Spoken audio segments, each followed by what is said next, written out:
Hello everyone. Today, we're going to have a precalculus math tutorial, which is an angle standard position. But before that, I will explain what is it. Angles in standard position has two parts. First one is the reference angle, and the second one is coterminal angle. The reference angle is any positive angle in standard position that is drawn nearest to the x-axis. We call the angle theta. Two or more angles are said to be coterminal if their terminal sides coincide after the angles are placed in their standard position.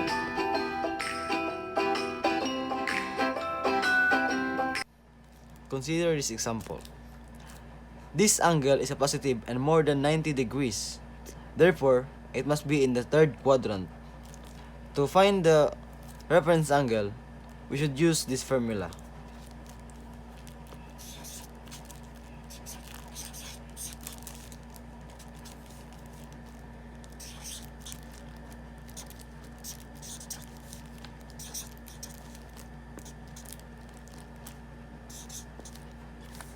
Let's substitute 230 degrees here.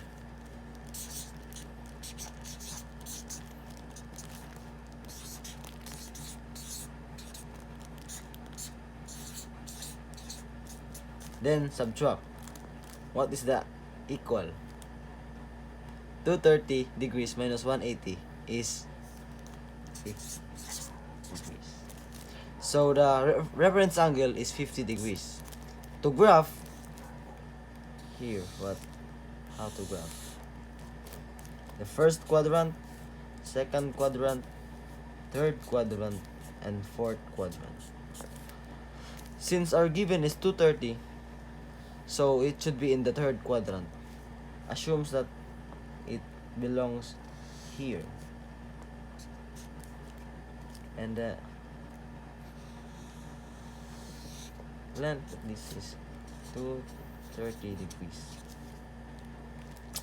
and the reference angle is in here, which is the 50 degrees. So that's how to find reference angle.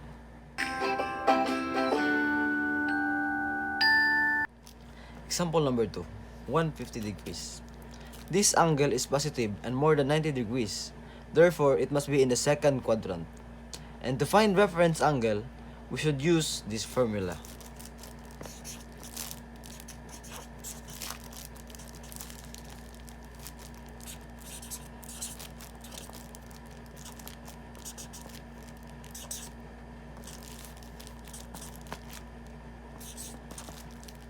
And let's substitute 150 degrees here.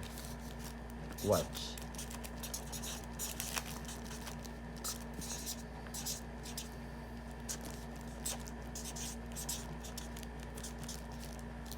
(180 minus 150 is 30 degrees.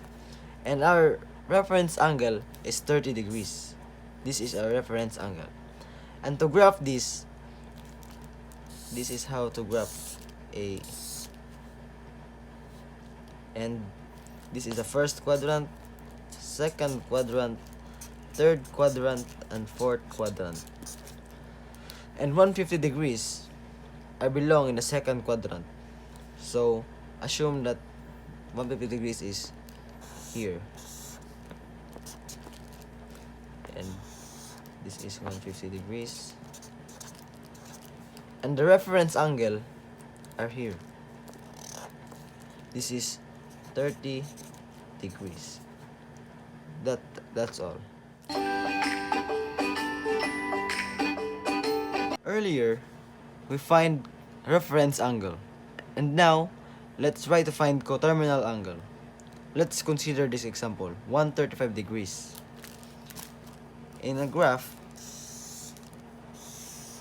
135 degrees I assume belongs here. This is 135 degrees. Now let's find the coterminal angle. The coterminal angle should be a opposite side of the angle which is given. So coterminal angles are here. And let's find what is the degrees of this coterminal angle. So we should subtract 135 degrees to 360 degrees. The equal is negative 225 degrees. So guys, the length of this coterminal angles is negative 225 degrees. And done. Another example, negative 100 degrees. So let's find the coterminal angles of this. But first, let's graph. Oh, sorry for the inconvenience. So negative 100 degrees, it means that if negative, so it means clockwise, so it's belong here. It is negative 100 degrees. And the coterminal angles of this is here. So let's find what is the length of this angle. So simply, let's add negative 100 to 360. Negative 100 degrees plus 360 degrees is equal to 260 degrees.